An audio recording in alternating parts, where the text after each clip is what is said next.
เจริญพรท่านสาธุชนทั้งหลายรายการธรรมทานจากวัดพุทธปัญญาเมืองพอมโนารัฐแคลิฟอร์เนียประเทศสหรัฐอเมริกามาพบกับท่านผู้ฟังท่านผู้ชมอีกวาระหนึ่งรายการธรรมทานจากวัดพุทธปัญญาวันนี้เป็นวันที่28พฤษภาคมพุทธศักราช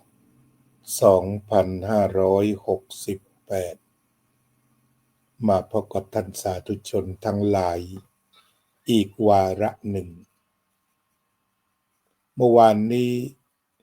วันที่27พฤษภาคม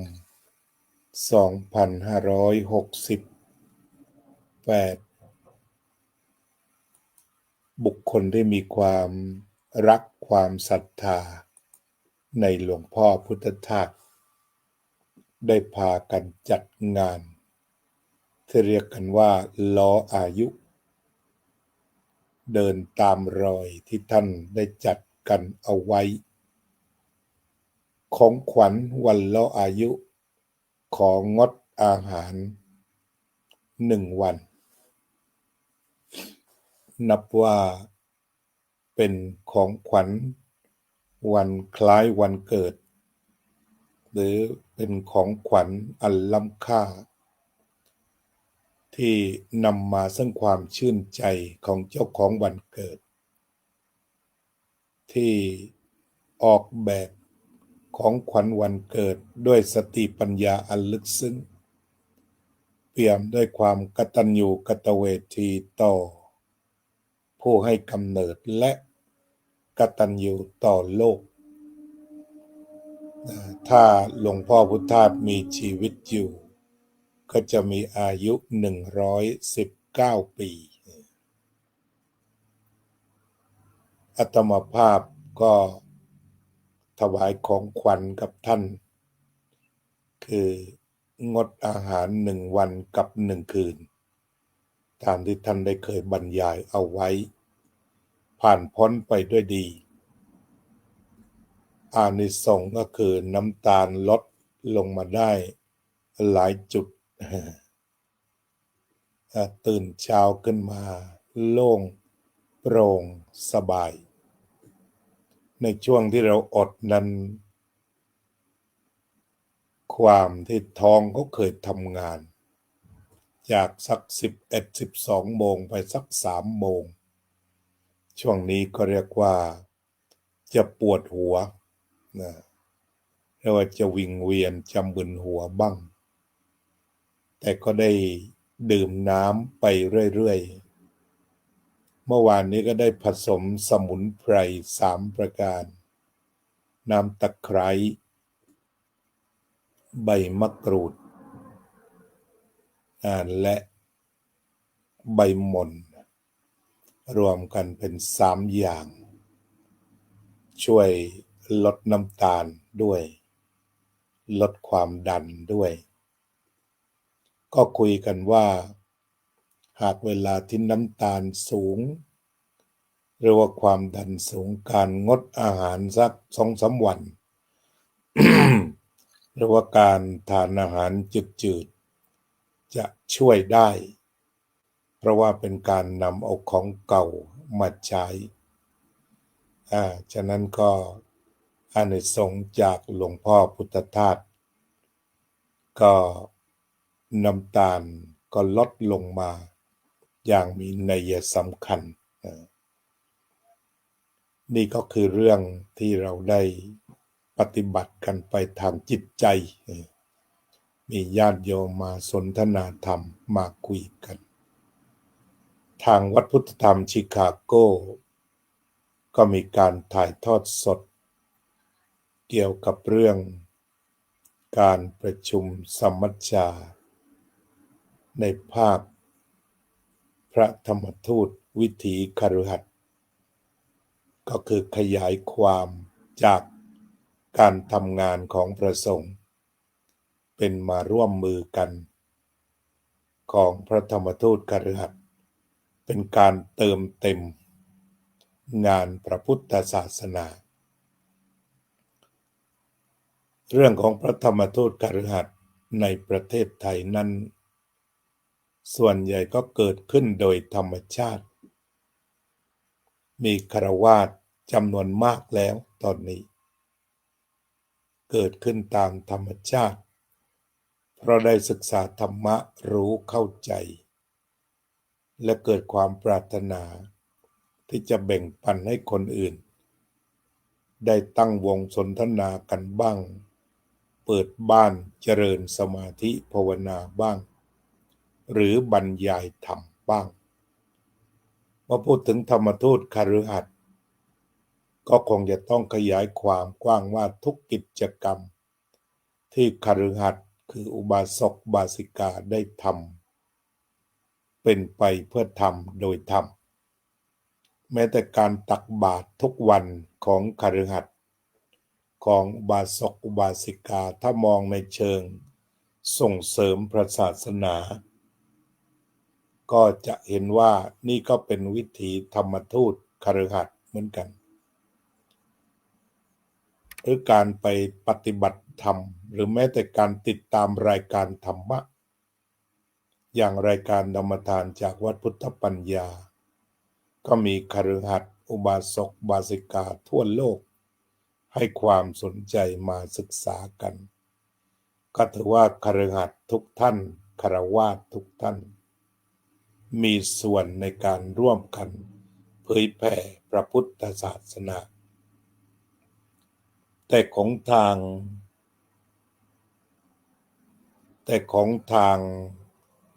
สมัชชาสงฆ์ไทยก็คือเน้นไปสู่จุดที่เรียกว่าเป็นงานเผยแผ่สัมมนาอภิปรายในเชิงของการเผยแผ่หรือการสื่อสารด้วยก็ถือว่าเป็นเรื่องที่มีความสำคัญในการประชุมสัมมนาคราวนี้คิดว่าคงจะได้รับประโยชน์ทุกฝ่ายแม้จะชื่อว่าเป็นการสัมมนาพระธรรมทูตวิถีคฤหัสถ์แต่ว่าพระสงฆ์จำนวนมากที่ไปอยู่แล้วก็คงจะมาร่วมฟังอีกมุมหนึ่งของประสบการณ์และการทำงานของบรรดาคฤหัสถ์ทั้งหลายซึ่งก็น่าสนใจเหมือนกันวันนี้ก็ยังคงนำเอาเรื่องของหลวงพ่อพุทธทาสขึ้นมาสนทนากันต่อกล่าวคือ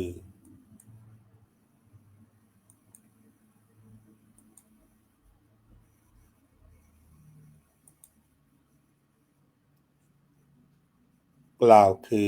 ได้นำเอาตัวหลักธรรมที่หลวงพ่อพุทธทาสได้รวบรวมเอาไว้กล่าวคือการทำงานตลอดชีวิตของท่านมุ่งมั่นศึกษาค้นคว้าทั้งฝ่ายสมองและก็ฝ่ายจิตใจเป็นไปพร้อมๆกันโดยเฉพาะท่านเน้นเกี่ยวกับเรื่องจิตใจที่จะไปสู่พระนิพพานคือความดับเย็นในลักษณะต่างๆโดยศิษย์หลวงพ่อพุทธทาสรับทราบคำเดียวกันว่าสงบเย็นเป็นประโยชน์มักจะทำความเข้าใจกันสงบเย็นเป็นประโยชน์สองวรรคนี้ได้กล่าวถึงประโยชน์ตนคือต้องได้สงบเย็นซะก่อนประโยชน์ผู้อื่นก็คือเป็นประโยชน์ก็หมายถึงประโยชน์ตนด้วยและประโยชน์ผู้อื่นด้วยกล่าวคือให้เข้าถึงตัวธรรมที่นำมาซึ่งความสงบเย็นและจากนั้นก็เป็นประโยชน์ตนคือสงบเย็นจิตใจที่สงบเย็นก็เป็นพื้นฐานแห่งการบำเพ็ญประโยชน์อันถูกต้องดีงาม เหมาะสมคือการบำเพ็ญประโยชน์จะต้องถูกต้องดีงามเหมาะสมถูกต้องก็คือถูกต้องตามพระธรรมวินัยถูกต้องตามกฎกติกาของสังคมดีงามคือไม่ไปมีท่าทางที่น่าเกลียดคือไม่เหมาะใดๆแต่มองด้านใดก็คือเหมาะสมถูกต้องดีงามเหมาะสมท่านได้บรรยายถึงเรื่องหลักหรือตัวแก่นซึ่งขุดมาจากพระไตรปิฎกหลวงพ่อพุทธทาสได้ชื่อว่าเป็นผู้แปลพระไตรปิฎกดีที่สุดเพราะว่าการแปลพระไตรปิฎกที่ท่านได้คิดคำออกมาเป็นคำที่ติดหูติดตาเรียกกันว่าเป็นการญาติโยมรู้จักกันทั่วหน้าเช่นหนังสือสวดมนต์แปลสำนวนที่เป็นส่วนโลกก็จะมีการสื่อถึงเรื่องจิตใจได้อย่างลึกซึ้งมีคนนิยมใช้กันอย่างมากในบรรดาหนังสือสวดมนต์ที่ใช้กันอยู่สรุปรวบรวมก็คือหลวงพ่อได้กล่าวตัวหลักธรรมอันเป็นแก่นที่ได้ค้นคว้าและก็รวบรวมมาจากพระสัมมาสัมพุทธเจ้าก็คือสรุปแล้วก็เรียกว่ามันเป็นตา9 ตาด้วยกันผู้ที่เคยคุ้นเคยเรามานั่งทบทวนกันก็คือ1อนิจจตาแปลว่าไม่เที่ยง2ทุกขตาความเป็นทุกข์3อนัตตาความไม่มีตัวตน4ธรรมทิตัตตา การตั้งอยู่โดยธรรมดำรงอยู่โดยธรรมธรรมนิยามตามีธรรมะเป็นกำหนดมีธรรมะเป็นผู้กำหนดอิทัปปัจจยตาอาศัยกันและกันเกิดขึ้นสุญญตาความว่างความว่างตถตาความเป็นเช่นนั้นหรือสัจจะสูงสุด อตัมมยตาซึ่งท่านแปลว่ากูไม่เอากับมึงละโว้ยซึ่งรวมไว้ถึงนิพพิทาวิราคะวิสุทธิวิมุตติปฏินิสสักขะซึ่งหมายถึงว่า ความเบื่อหน่ายคลายกำหนัด คืนสู่ธรรมชาติอยู่ในอตัมมยตาทั้งหมด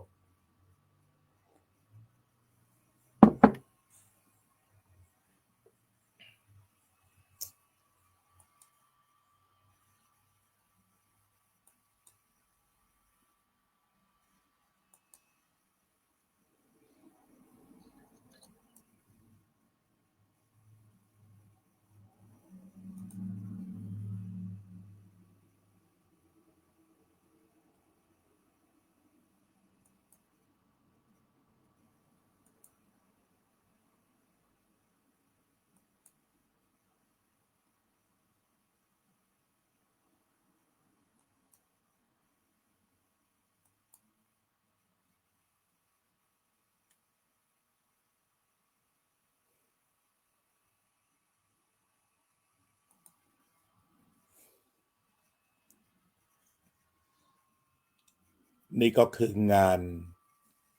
ที่หลวงพ่อพุทธทาสท่านได้กล่าวไว้คือเป็นงาน9 ตารวมแล้ว9 ตา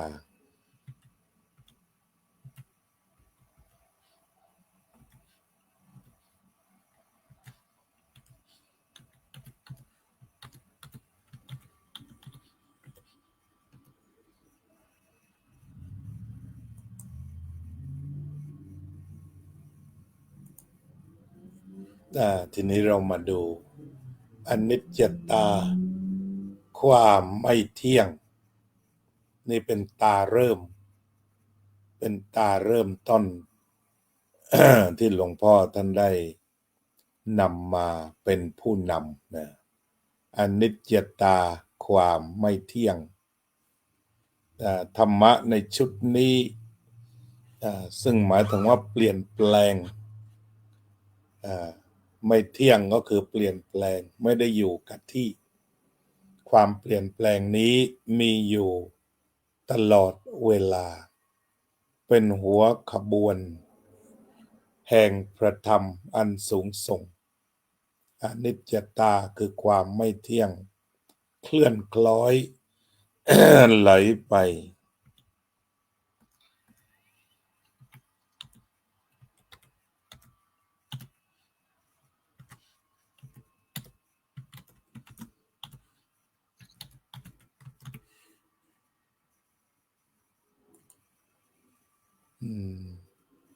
ชาวพุทธทั้งหลายก็คงจะได้ยินกันไม่เที่ยงหรือเปลี่ยนไม่อยู่กับที่ภาษาทั่วไปทางวิชาการก็เรียกว่าเป็นไดนามิกเคลื่อนคล้อยต่อไปทุกขตาในที่นี้ก็แปลว่าทนอยู่ไม่ได้หรือทนยากทุกก็แปลว่ายากขมะแปลว่าทนทุกขตาทนอยู่ไม่ได้เมื่อเปลี่ยนก็คือไม่เหมือนเดิมเกิดความเปลี่ยนแปลงก็ไม่เหมือนเดิมพี่น้องใกล้ชิดกับอะไรดีล่ะเช่นดอกไม้ดอกหนึ่งเรามีดอกไม้ดอกหนึ่งจะเกิดขึ้นในกระถางหรือดอกไม้จากต้นไม้ใกล้ๆบ้านจะเห็นถึงตัวอนิจจังคือความไม่เที่ยงคือมันเปลี่ยนจากไม่มีดอกแล้วก็ขึ้นเป็นดอกตูมน้อยๆแล้วบานสักระยะ จากนั้นก็ถึงกับร่วงไปเลยนี่ก็เรียกว่าเป็นสภาวะที่ทุกขตาที่ต่อไปอนัตตาอนัตตะ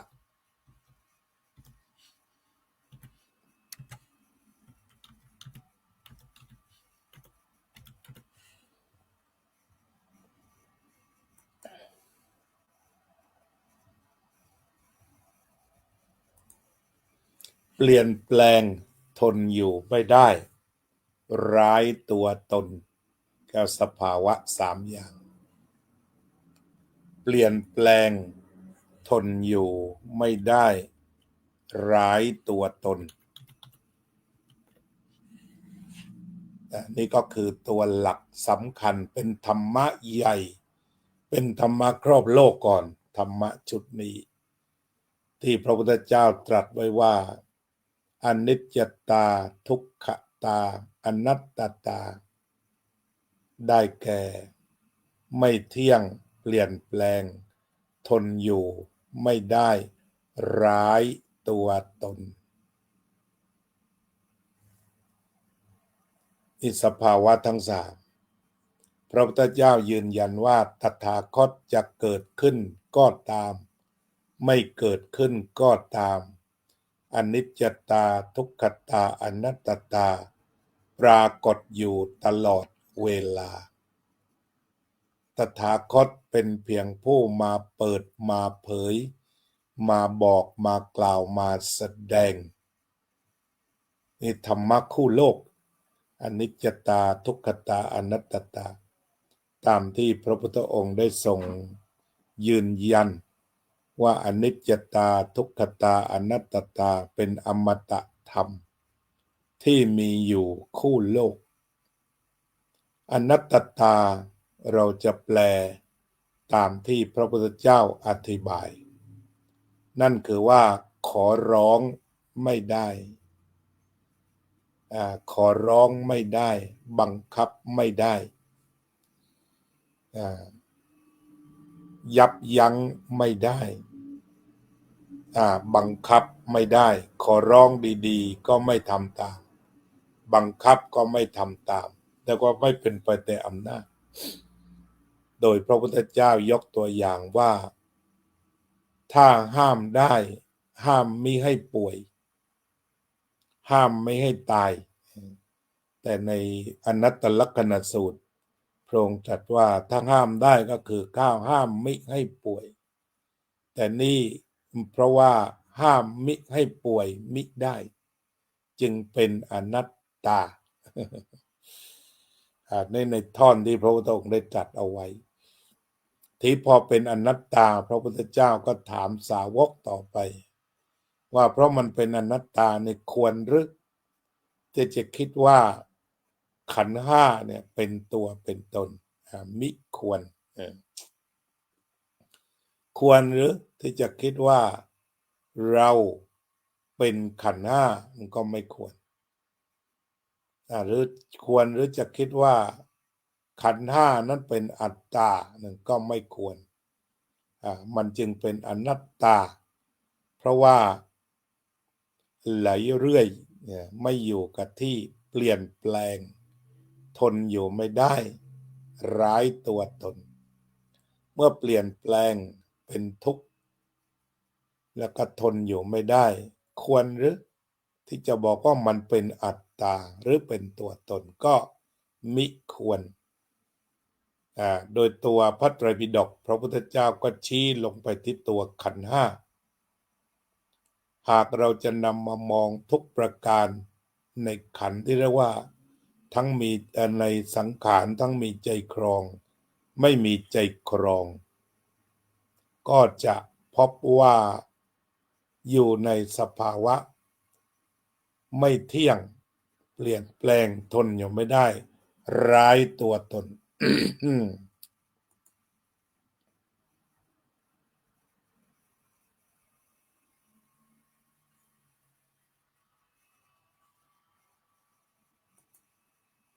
สภาวะอมตะธรรมทั้งสามประการ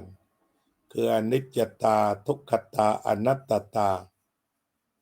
ดังกล่าวนี้หลวงพ่อพุทธทาสสรุปคำสั้นๆว่าไหลเรื่อยไหลเรื่อยลองเอาไปพิจารณาดูท่านเคยบรรยายไว้ท่านที่ฟังงานของท่านเยอะๆก็ท่านบอกว่ามันมีภาษากรีกหรือภาษาอะไรที่บอกว่าทันดาเรไหลเรื่อยทันทาเรไหลเรื่อยท่านใช้คำอย่างนั้นอนิจจตาทุกขตาอนัตตาก็เรียกว่าใช้ทันทาเรไหลเรื่อยในการศึกษาธรรมะหลวงพ่อท่านก็ไปเน้นว่าพระพุทธเจ้าเน้นอีกทีให้กลับมาหากายกายใจเนี่ยกายใจสังขารที่มีวิญญาณครองให้มาพิจารณาธรรมกันจุดนี้เราลองนำคำว่าไหลเรื่อยของหลวงพ่อพุทธทาสมาพิจารณากันสักเรื่องสองเรื่องในเรื่องการไหลน้ำที่เราดื่มเมื่อก่อนมาอยู่ในแก้วแต่พอดื่มมันก็ไหลเข้าปาก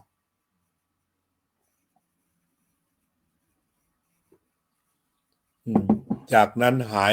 ไปจากปากแล้วไหลต่อไปลงสู่ลำคอแล้วก็ลงไปตามระบบไปพักอยู่นิดหนึ่ง จากนั้นพักชั่วโมงข้างหน้าก็จะไหลกลับคืนสู่ธรรมชาติน้ำก็คือจะกลับไปคืนสู่น้ำต่อไปอาจจะไหลผ่านไปยังห้องน้ำที่แสนหรูหรือว่าอาจจะส่งตรงดินสำหรับผู้ที่ทำงานในสวนในไร่ไม่มีห้องน้ำก็สามารถไหลตามโคนไม้ไปได้โดยตรงแต่สภาวะก็คือไหลไม่หยุด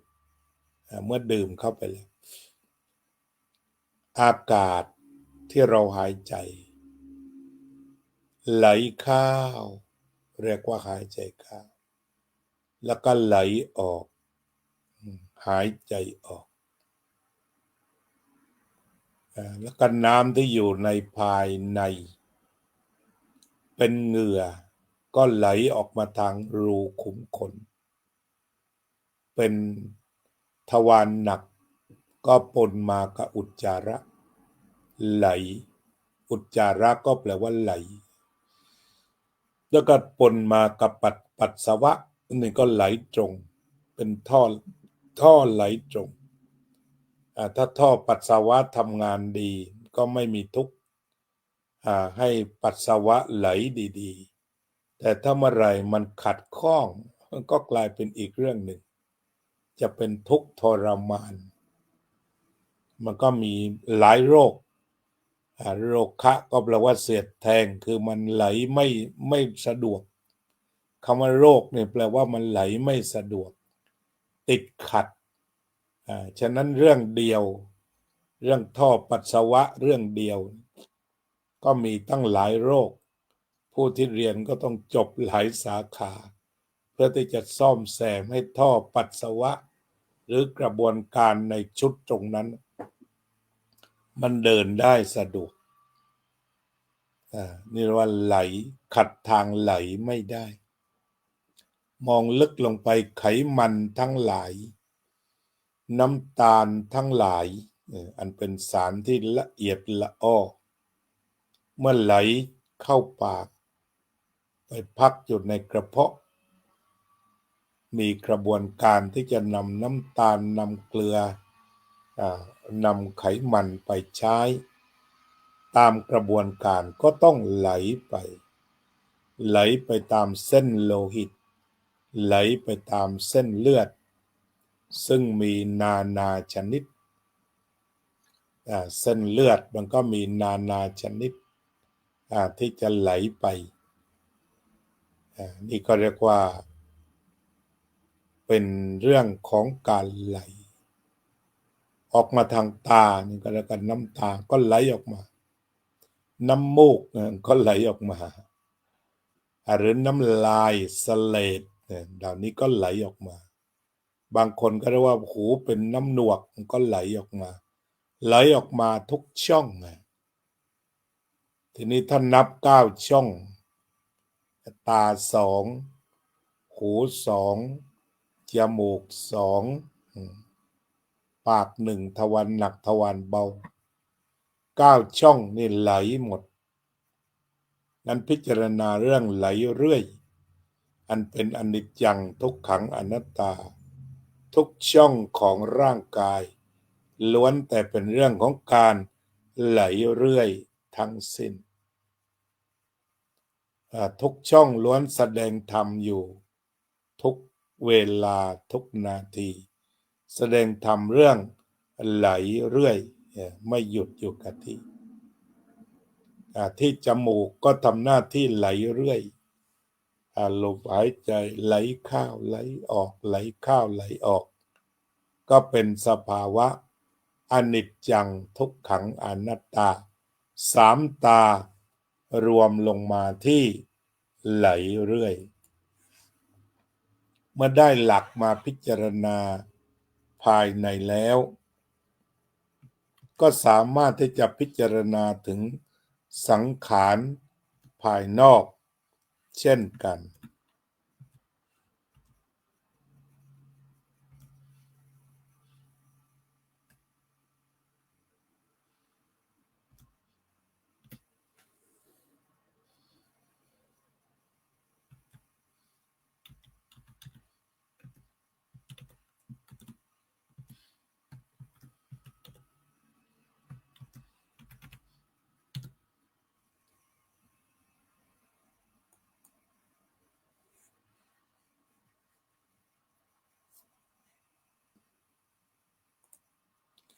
ตาต่อไปธรรมทิตตาธรรมทิตตานั่นก็หมายความว่าตั้งอยู่โดยธรรมตั้งอยู่โดยธรรมคือความเป็นสิ่งที่ตั้งอยู่โดยธรรมโดยธรรมถอดให้ลึก ก็คือตั้งอยู่โดยเหตุปัจจัยคือสิ่งทั้งปวงล้วนเกิดจากเหตุปัจจัยที่เรียกกันว่าสัพเพสังขาราคือมาจากการปรุงแต่งเมื่อพูดถึงธรรมะก็คือมันมีเหตุมีปัจจัยมีเหตุมีปัจจัยมีเหตุมีผลเกิดดับเกิดดับสอดคล้องสลับกันไปเป็นกริยาเป็นปฏิกิริยาเป็นสภาวธรรมเป็นปรากฏการณ์เช่นนั้นธรรมะทิตตาก็คือทุกอย่างที่ดำรงอยู่ชีวิตนี้ดินน้ำไฟลมดำรงอยู่ชีวิตดำรงอยู่บ้านช่องห้องหอดำรงอยู่หรือแม้จักรวาลดำรงอยู่ก็ดำรงอยู่โดยธรรมโดยตัวธรรมะคนชาวบ้านทั้งหลายเรียกว่าพระธรรมสร้างพระธรรมสร้างหน้าตาของทุกผู้ทุกคนในพระธรรมเป็นผู้สร้างขึ้นมาตั้งอยู่เช่นนั้นดินน้ำไฟลมทะเลตั้งอยู่เช่นนั้นแม่น้ำตั้งอยู่เช่นนั้นธรรมะทิตตา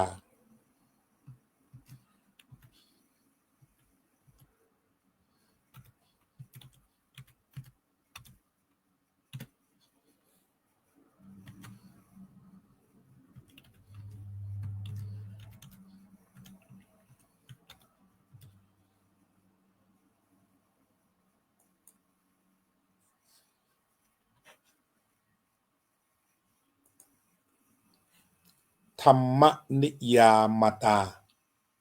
พระธรรมกำหนดพระธรรมกำหนดยกตัวอย่างเราเดินเข้าบ้านหลายท่านปลูกดอกไม้พบกุหลาบแดงกุหลาบขาวกุหลาบสีเหลืองมันสีต่างๆเหล่านี้มาจากพระธรรมกำหนดอย่างอาตมาเคยคุ้นเคยกับชบาอันนี้ชบาแดงชบาขาวแล้วไปพบชบาเหลืองที่ฮาวายอีกทำไมมันไม่สีเดียวกันอันนี้ต่างกันธรรมนิยามตาที่มันนิยามยังไงมันมีเหตุปัจจัยมันไม่ได้เป็นผู้สร้างแต่ว่าตัวธรรมะตัวนี้มันกำหนดมาจากเหตุปัจจัยว่าชบาสีแดงมีเหตุปัจจัยนี้ส่วนหนึ่งเป็นการเฉพาะเจาะจงแล้วก็จะเอาดอกอะไรอีกดอกทุเรียนถ้าชาวสวนเป็นอย่างนี้ดอกกาแฟเป็นอย่างนี้กล้วยเขาก็มีดอกของเขาอีกแบบหนึ่งที่จะมีลูกทุเรียนออกลูกก็ออกมาอีกแบบหนึ่งเงาะเนี่ยก็มาอีกแบบหนึ่งออกผลมากล้วยเขาก็ออกมาอีกแบบหนึ่งตั้งครรภ์มาอีกแบบหนึ่งนะเรียกว่าเป็นตัวธรรมนิยามตาธรรมนิยามตาคือเป็นไปโดยธรรมโดยเหตุปัจจัยคือไม่มีอะไรเหตุปัจจัยเป็นผู้กำหนดนี่ในสัมมาตัวที่เป็นสภาวธรรมเนี่ยมันไม่ต้องใส่ค่าลงไปว่าดีชั่วสวยงามหรือไม่ต้องเปรียบว่าอะไรสวยกว่าอะไรเนี่ยญาติโยมก็ส่งดอกไม้มานาชนิดดอกเยบิราเนี่ยที่มีลักษณะเป็นแบบนี้อันนี้เอาใช้บริการดอกไม้โยมบัวพันธุ์โยมบัวพันธุ์ส่งดอกไม้มานาชนิดแต่ว่าดูชุดแรกก็กลายเป็นดอกไม้อีกประเภทหนึ่งไม่รู้จักซะแล้วที่ไม่รู้จักนี่คือมันเป็นสมมุติอาตมาก็เข้าไม่ถึงบัญญัตินี่พอมากุหลาบพอมาดอกกุหลาบนี่ก็รู้จักเพราะว่ามันเป็นตัวบัญญัติที่อาตมาเข้าถึงได้ แต่พออีก3 ดอกต่อไปไม่รู้จักอีกแล้วเพราะยังไม่ได้ไปเรียนที่เราเรียนก็เรียนบัญญัติก็คือข้อตกลงนิยามก็คือกำหนดนั่นเองเพราะฉะนั้นกำหนดสีว่าเป็นอย่างนี้มีดอกไม้หลายชนิดแต่ไม่เหมือนกันสักชนิดรูปร่างหน้าตาดอกไม้จุดนี้กับดอกกุหลาบนี่ไม่เหมือนกันกับอีกชนิดหนึ่งลักษณะที่ต่างไปสีที่ต่างไปกลิ่นที่ต่างไปนี่ก็คือธรรมนิยามธรรมนิยามตาธรรมนิยามตาแทรกนิดหนึ่งเมื่อตะกี้ก็ได้พูดถึงตอนต้นรายการว่ามีการประชุมธรรมทูตคฤหัสถ์ที่วัดพุทธธรรมชิคาโกรัฐอิลลินอยส์ประเทศสหรัฐอเมริกาวันนี้ท่านประธานคณะกรรมการบริหารวัดพุทธปัญญาโยมกัลยาว่องทิพย์คงคาฝ่ายสงฆ์ก็ดร.พระมหานรินทร์นรินทร์โทดร.พระมหานรงค์คุณเฉลิมศรีชาววัดของเราคุณสมฤดีโยมเปิ้ลเดินทางไปร่วมอบรมคณะธรรมทูตคฤหัสถ์ตอนนี้ก็เข้าห้องโยมกัลยาบอกถึงวัดและเข้าคลาสแล้วใกล้เพลนแล้วมั้งเวลาต่างกันโยมมีอะไรก็เขียนรายงานสั้นๆว่าธรรมทูตคฤหัสถ์ดูกว้างๆเป็นหญิงเท่าไหร่เป็นชายเท่าไหร่อุบาสกเท่าไหร่อุบาสิกาเท่าไหร่โยมเขียนมาให้บ้างแล้วเดี๋ยวก็จะอ่านให้ฟังอีกครั้งหนึ่งเรามาดูดอกไม้โยมบัวผันกันดีกว่าเราจึงจะพบว่าความต่างแห่งดอกไม้นานาสีนานาพันธุ์นานากลิ่นนานาขนาดดอกไม้บางอย่างเล็กนิดเดียวก็เล็กเพราะว่ามีข้อกำหนดเช่นนั้นบางดอกใหญ่มากมีข้อกำหนดเช่นนั้นอาตมาเคยไปเจอเห็ดที่阿拉สกาคือเรียกว่านำมาวัดกับบาทก็คือเท่ากับฝาบาทปิดบาทได้ทำไมมันเป็นอย่างนั้นก็เพราะว่าถูกกำหนดมาไว้อย่างนั้นนั่นนี่เช่นพืชเรามาดูสัตว์มาดูหมาขนาดมากมาย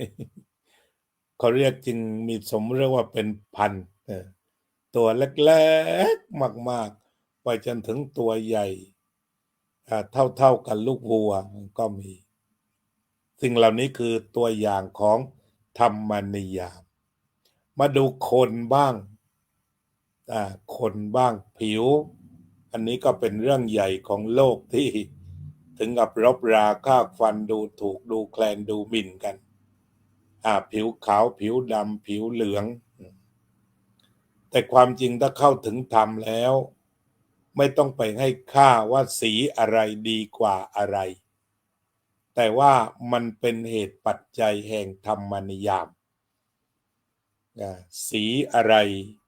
มันมีปัญหาบางอย่างตรงที่ให้ค่าแล้วให้ราคาอีกแต่ถ้าว่าถอดค่าออกถอดราคาออกความยึดมั่นถือมั่นก็ถูกถอดออกไปก็เหลือแต่ธรรมนิยามคือเหตุปัจจัยแพงหรือไม่แพงถูกหรือไม่ถูกสวยหรือไม่สวยนั้นเป็นสมมุติเอาไว้สื่อสารกันอันนี้เรียกว่าธรรมนิยามมาตาใน5 ตาแล้วนะต่อไปก็เป็นอิทัปปัจจยตา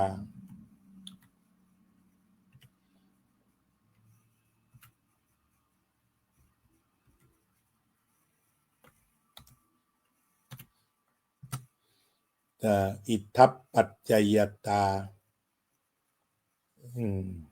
การอาศัยกันและกันเกิดขึ้น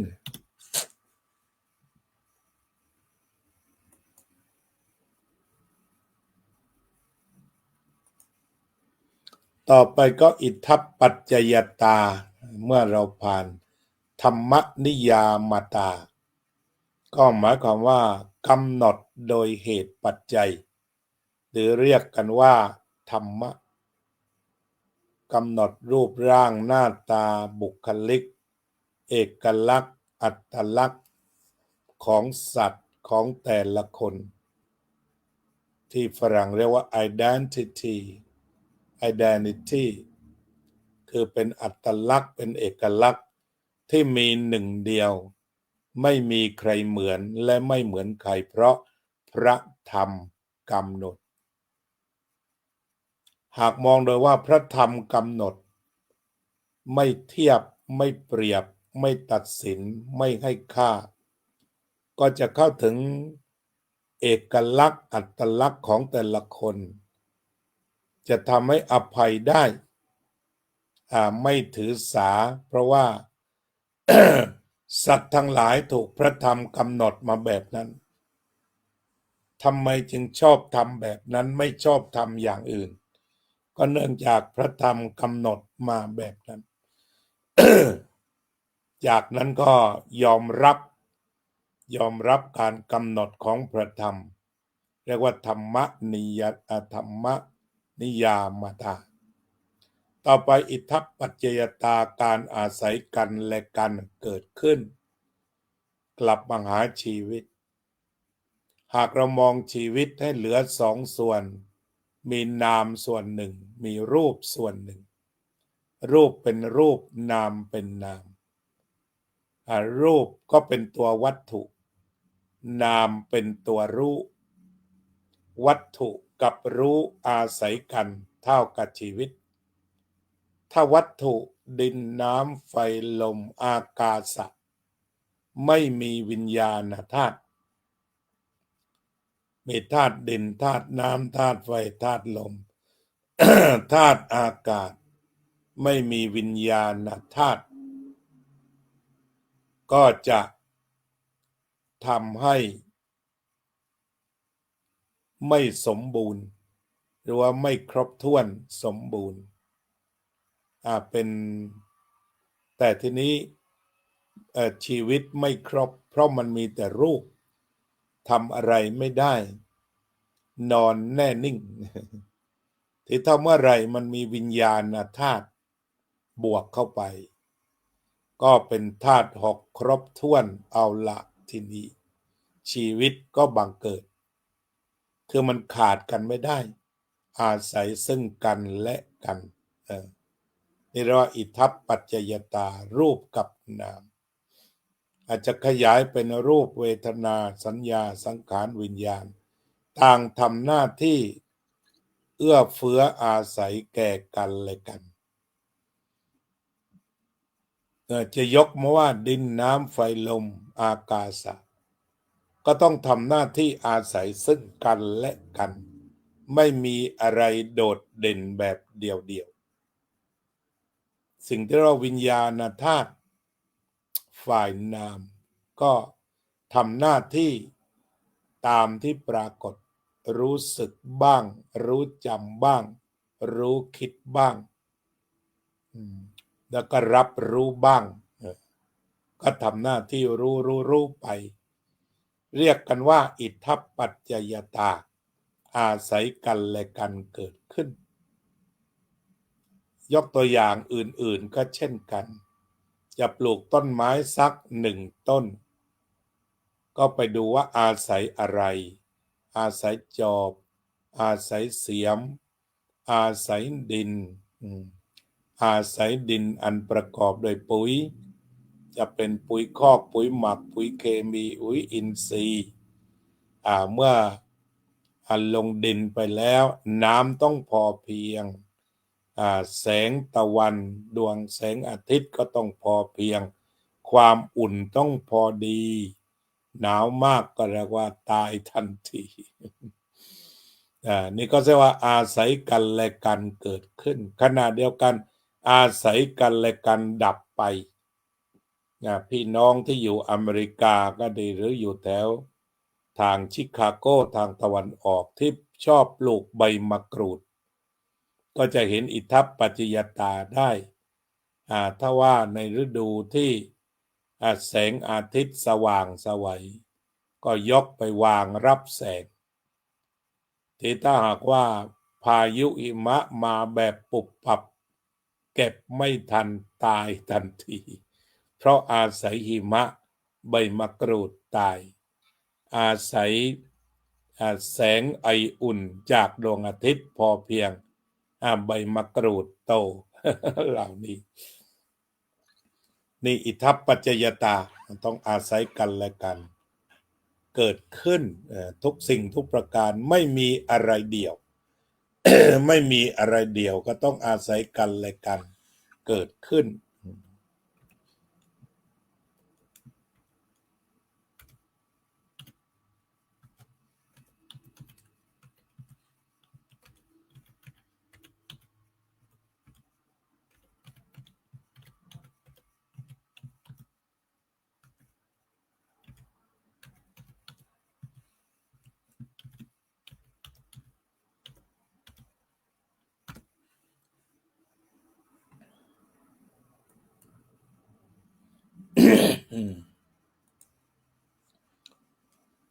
สุญญตา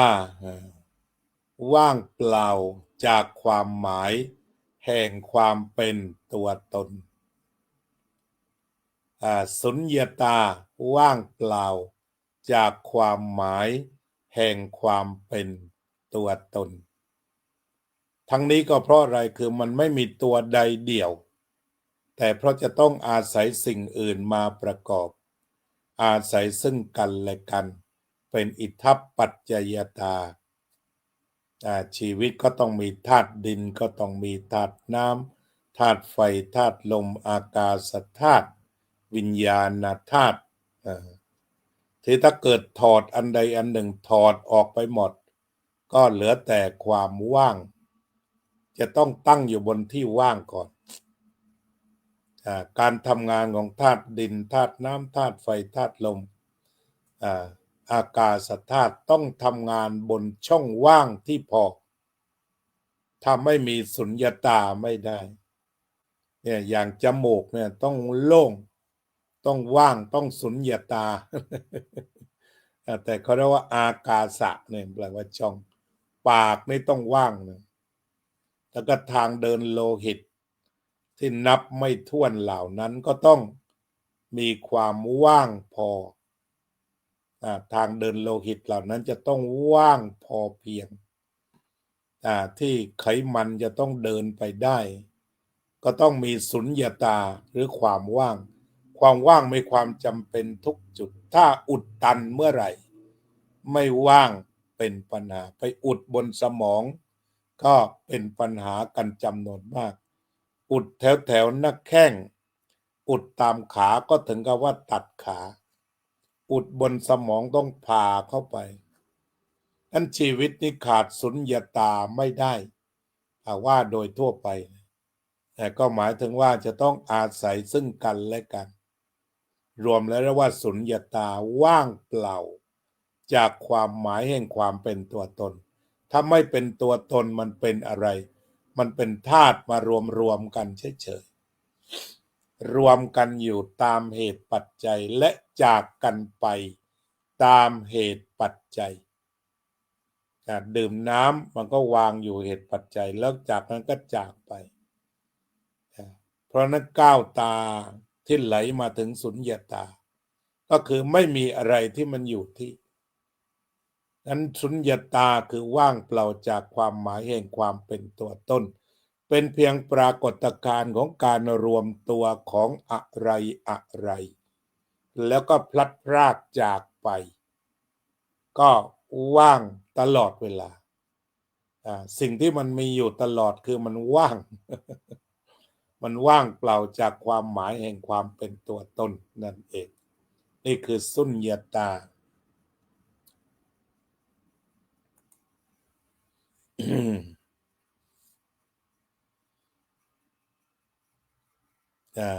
สุญญตาก็คือมันมาจากอิทัปปัจจยตาทีนี้ต่อไปตะทะตา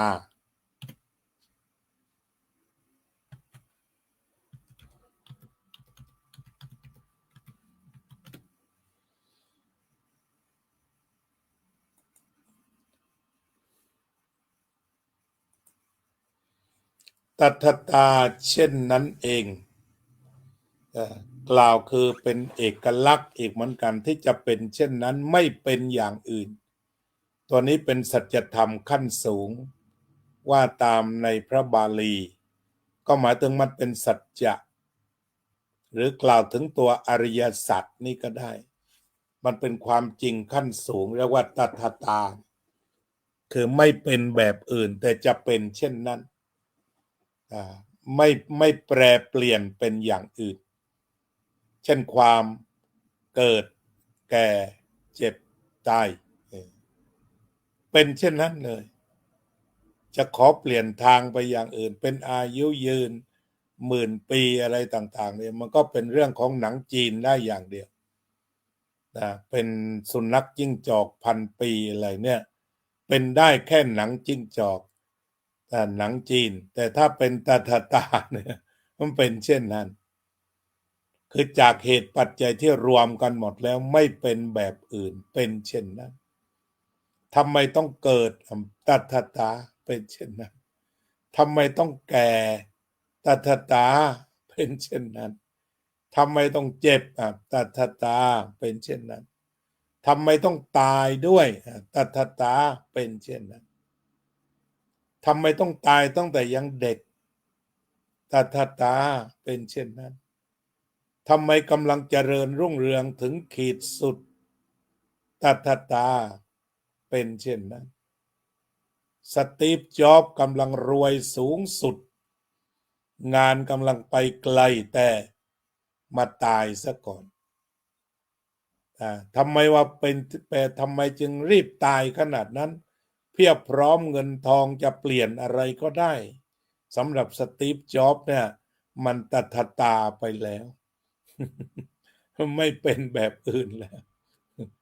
นั้นปรากฏการณ์ของตถา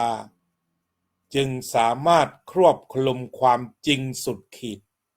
absolute truth หรืออริยสัจเอาไว้ทั้งหมดเขาก็บอกว่าดวงอาทิตย์ในวิชาดาราศาสตร์ว่าอยู่มาวันหนึ่งดวงอาทิตย์จะเย็นเหมือนกันนะดวงอาทิตย์ก็จะดับไปเหมือนกันทำไมเนาะมันไหม้มาตั้งนานแล้วมันจะไปดับทำไมมันตถาทำไมตายตั้งแต่ยังเด็กตถาทำไมรู้อยู่ว่ายาบ้าเนี่ยมันมีโทษเหลือเกินแต่ทำไมยังเสพอยู่ล่ะตถามันมีเหตุปัจจัยที่รวมกันจนต้องเสพขณะเดียวกันพวกที่หยุดได้ก็มีมันก็เป็นตถาก็หยุดได้เพราะมันเป็นองค์ประกอบที่เป็นเช่นนั้นมันมีความจริงอยู่อย่างนั้นที่ใครจะไปปฏิเสธไม่ได้อำนาจทางการเมืองของคนบางคนเรียกว่าล้นฟ้าล้นดินไม่เคยลดลงไปเลยคนชอบเหลือเกินเป็นยังไงตถาคนส่วนน้อยไม่ชอบแต่คนส่วนมากชอบเหลือเกินทำไมมันต้องค้านกันแบบนั้นทำไมไม่ชอบทั้งหมดตถาอันนี้ก็คือมันจริงที่สุดทีนี้จะจริงขนาดก็ไปขุดเอาเถอะไล่มาตั้งแต่อนิจจตาทุกขตาอนัตตาธรรมะทิตตาธรรมะนิยามตาอิทัปปยตาสุญญตาตัทตาแล้วก็สุดท้ายก็คืออตัมมยตา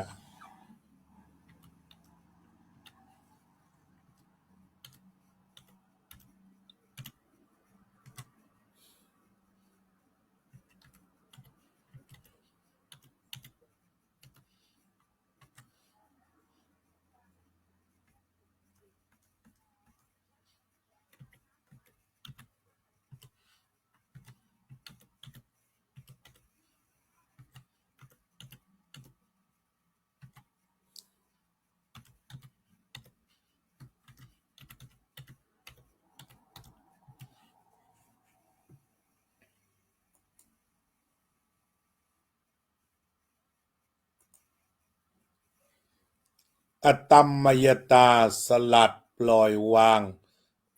คืนธรรมชาติถ้ามองเห็นความจริงก็คือมาดูชีวิตชีวิตที่มีตัทตาบอกว่าจมูกมันเป็นตัทตาเป็นเช่นนี้ปากเป็นเช่นนี้เปลือกตาเป็นเช่นนี้หูเป็นเช่นนี้ก็รวมมาแล้วมันมาจากอิทัปปัจจยตาจากสุญญตาแล้วมาตัทตาคนนี้ทำไมก้าวร้าวก็ตัทตาคนนี้ทำไมสุภาพอ่อนโยนตัทตาคนนี้ทำไมดุร้ายตัทตาทีนี้การมองพอเห็นความจริงว่าเขาเกิดมามันร้ายตลอดเลยคนนี้ร้ายตลอดเลยก็คือแทนที่จะไปยึดมั่นว่าจะต้องทำให้มันดีให้ได้นี่จะยึดถือสุดท้ายพอเห็นความจริงว่ามันเป็นตัทตาก็ปล่อยวางปล่อยให้เป็นไปตามเหตุปัจจัยทั้ง8 ตาที่เขาทำมาเถอะเนี่ยตัทตาปล่อยไปแก้ไขแค่ไหนมันก็แก้ต่อไปไม่ไหวทำแล้วที่เหลือก็คือปล่อยวางคืนสู่ธรรมชาติก็แล้วแต่พระธรรมจะกำหนด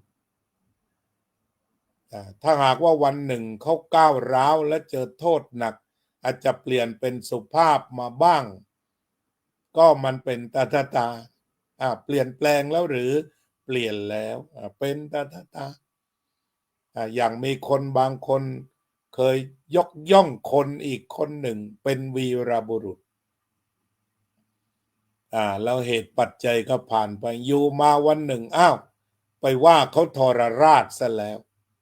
เกิดอะไรขึ้นตัทตาเป็นเช่นนั้นเอง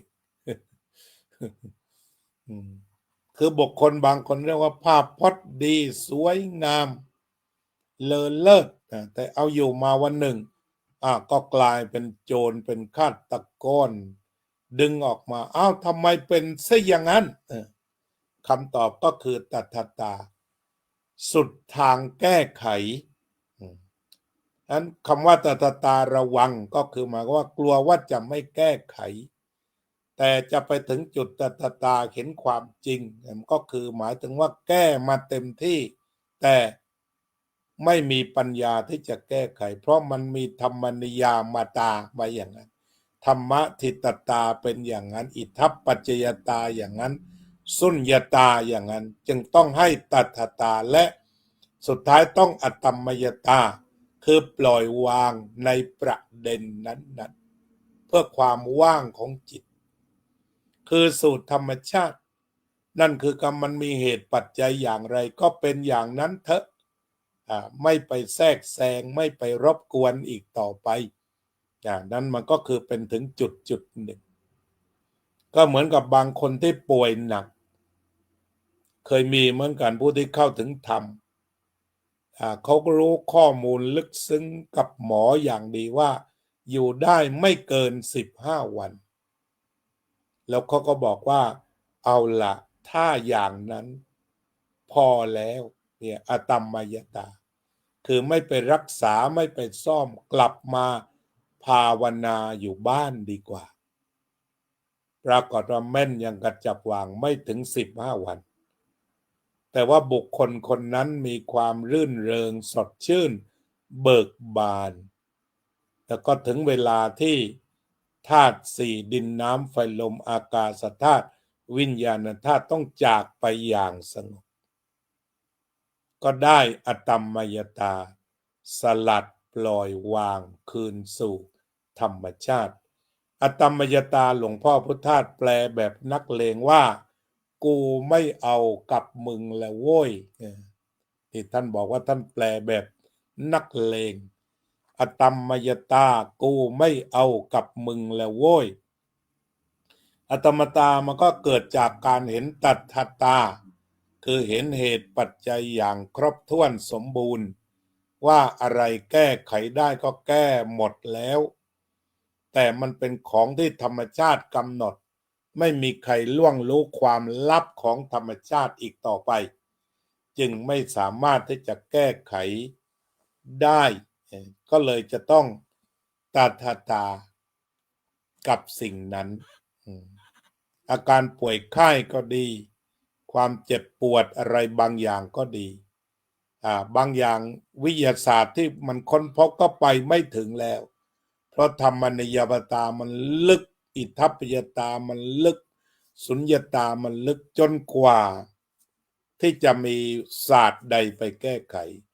สุดท้ายก็จะต้องใช้พุทธศาสตร์คืออตัมมยตาตัวนี้เข้าไปแก้ไขนี่ก็คือวันนี้ก็ยังคงน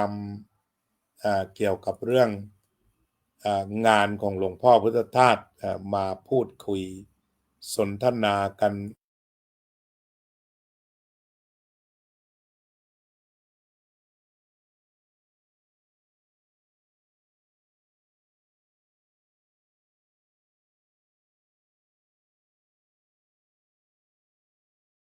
กล่าวมาในวันนี้ก็หวังว่าคงจะได้เป็นประโยชน์ต่อการศึกษาพระพุทธศาสนาเป็นประโยชน์ต่อการนำมาปฏิบัติในชีวิตบ้าง วันนี้ก็บรรยายกันรวดเดียวต่อไปก็เป็นวาระทักทายขอบคุณโยมโซเฟียสุภาพรอย่างโยมโซเฟียสุภาพรเนี่ยกำหนดจะผ่าตัดมาตั้งแต่อาทิตย์ที่แล้วแต่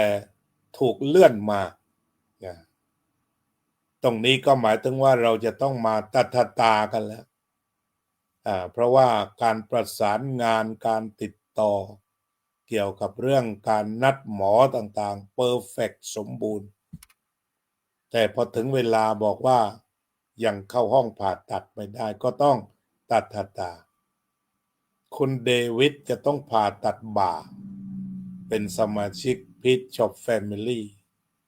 ก็บอกว่าจะต้องเลื่อนผ่าตัดไปถึง14 มิถุนาอันนี้ชาวอเมริกันแท้เอาทำไมคิดว่าเลื่อนแต่ไทยทำไมฝรั่งเลื่อนตาฝรั่งระดับเป็นด็อกเตอร์ทางงานบริหารมาแต่พอไปหาหมอก็เหมือนกับญาติโยมอุบาสิกาวัดเรานี่เองเพราะว่ามันเกิดความเป็นตาเท่าเทียมกันนั้นเรามาอยู่ที่ตาและรอคอยอาจารย์สุนิตวงศ์สุเทพโยมหนูติ้วสุดซ่าโยมกัลยาว่องทิพย์คงคาโยมศิวิไลศรีวงชัยส่งความชื่นใจมาให้ข่าวจากชิคาโกพี่เพนและพี่เอกกราบนมัสการด้วยค่ะกำลังขับรถไปวัดก็คงน่าจะถึงเรียบร้อยแล้วตั้งแต่ต้นรายการคุณรัชพลตรีทิพยพาดาอันนี้ธรรมทูตคารวาสธรรมทูตคฤหัสถ์น่าจะเป็นก่อนไปอบรมได้ซ้ำไปได้ทราบว่าเป็นรุ่นหนึ่งของไทยแต่ว่าก็คงจะเป็นมาก่อนแล้วล่ะนะบรรยายอยู่ก่อนเจริญพรโยมเค้นธนาโยมสุพนิกาฉายาลักษณ์วันนี้มาเลี้ยงภัตตาหารเช้าโยมรมรวินจารุกุลศิลป์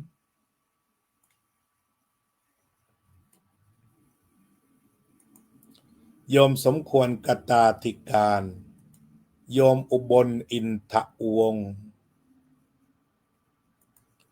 โยมทัพพิชาแสงสวัสดิ์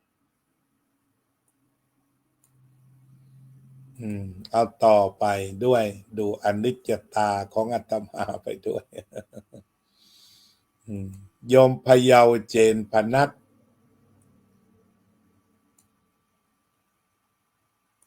โยมตุกรัชดาพรโยมนิพาพรยิ่งรุ่งโรจน์โยมน้อยพรหมประเสริฐโยมพรทิพย์กัญญาภิพัฒน์ โยมจิรสาอาลันสภาคโยมนพรัตน์บุญกอบ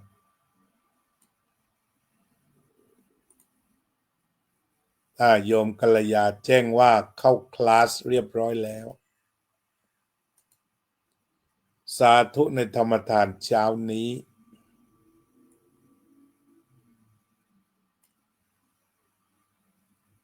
จากนั้นชาวสวิตโยมหญิงแอดมินของวัดไทยสังกาแลนด์โยมหวานอันนี้หัวเรี่ยวหัวแรงของวัดไทยสังกาแลนด์ก่อนจะจากกันก็ทบทวนตากันอีกครั้งหนึ่งเริ่มตั้งแต่อนิจจตาความไม่เที่ยงทุกขตาทนอยู่ไม่ได้อนัตตาร้ายตัวตนอนิจจตาทุกขตาอนัตตาหลวงพ่อพุทธทาสให้เรียกว่าไหลเรื่อยแล้วก็พิจารณาการไหลจากทวารทั้ง9ในชีวิตนี้จะได้เข้าถึงธรรมโยมนิพาพรยิ่งรุ่งโรจน์ต่อไปก็ธรรมะทิตตาสิ่งทั้งปวงก็จะต้องประกอบไปด้วยอนิจจตาทุกขตาอนัตตาที่เราเรียกว่าเป็นธรรมะตลอดไม่มีธรรมไม่มีธรรมนิยามตาก็คือการที่พระธรรมเป็นตัวกำหนดทั้งสีทั้งกลิ่นทั้งบุคลิกทั้งเอกภาพทั้งอัตภาพทั้งเอกลักษณ์ทั้งอัตลักษณ์ประกอบกันยังไงประกอบด้วยอิทธัปปัจจยตาเรียกว่าสังขารเพราะจะต้องเป็นองค์ประกอบเวลาจะประกอบอะไรก็ต้องมีสุญญตาเป็นรากถ้าไม่มีสุญญตาก็จะประกอบไม่ได้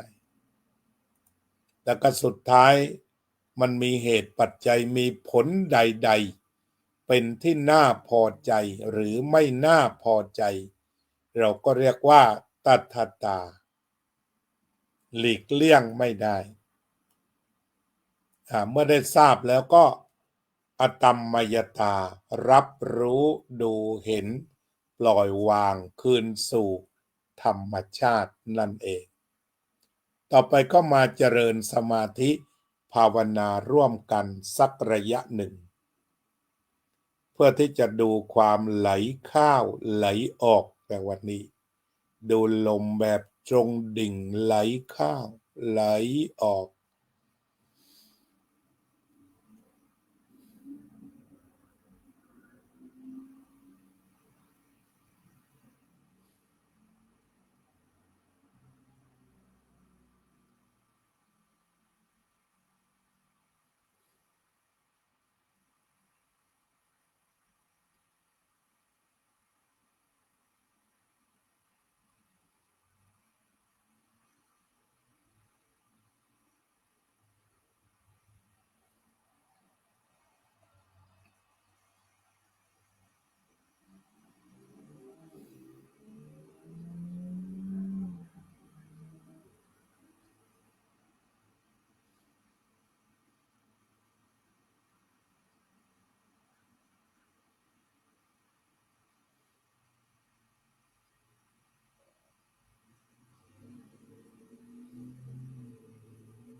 สัพเพ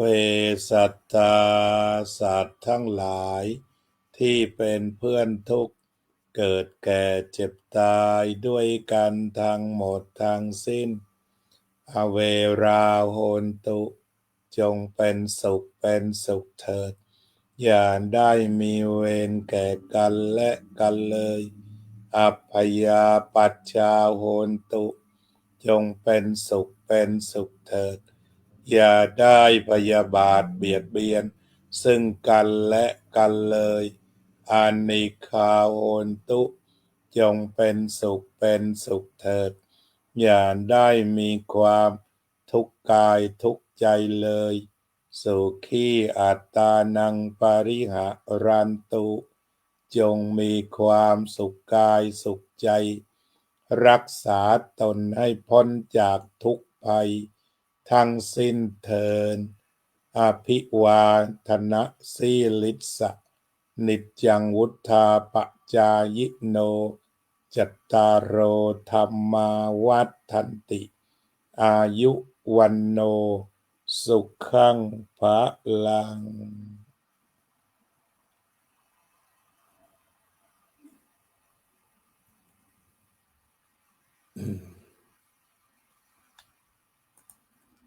สำหรับรายการธรรมทาน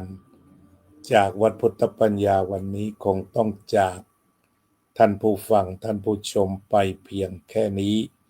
ขอความสุขสงบเย็นเป็นประโยชน์จงบังเกิดขึ้นแก่ท่านสาธุชนทั้งหลายสืบไป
เป็นสัพพัญญูตรัสสอนความจริงว่าธรรมะย่อมชนะทุกสิ่งเป็นที่พึงพิงแก่ผู้ประพฤติชอบธรรมธัมโมจะวินาโสธัมโมภเวรัคติธัมมัจจาริอำนาจใดๆก็ตามย่อมถึงความพินาศถ้าขาดธรรมะประจำไม่มีใครอยู่ค้ำฟ้าเราต่างเกิดมาใช้กรรมจงอยู่ในศีลในธรรมคิดทำแต่กรรมที่ดีธัมโมจะวินาโสธัมโมภ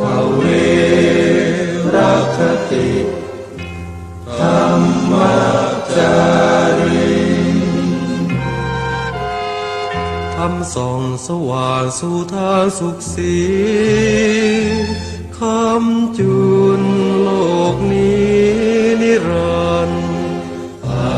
ธรรมโมจะวินาโส